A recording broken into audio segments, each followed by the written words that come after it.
ত্রয়োদশ জাতীয় সংসদ নির্বাচন সামনে রেখে আগামী শুক্রবার নির্বাচনী ইশতেহার ঘোষণা করবে BNP.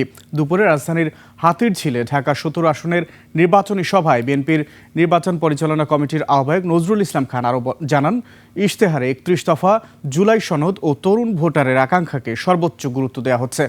Family card, health card ও কৃষক কার্ডের মতো জনমুখী এবং জীবন ঘনিষ্ঠ সেবার বিষয়গুলো বিশেষ জায়গা পাবে। রাজধানীর একটি হোটেলে জমকালো অনুষ্ঠানে বিএনপির ইশতেহার প্রকাশ করা হবে বলে জানান নজরুল ইসলাম খান। ইশতেহারের ঘোষণা অনুষ্ঠানে উপস্থিত থাকবেন দেশের বিশিষ্ট নাগরিক, ঢাকায় নিযুক্ত বিভিন্ন দেশের রাষ্ট্রদূত এবং বিভিন্ন আন্তর্জাতিক সংস্থার প্রতিনিধি ও কূটনীতিকরা।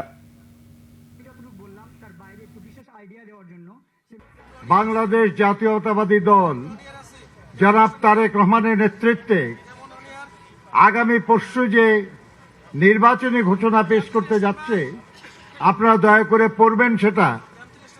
আপনারা যা যা চেয়েছেন তার চেয়েও বেশি বিএনপি আপনাদের জন্য করবে ইনশাআল্লাহ।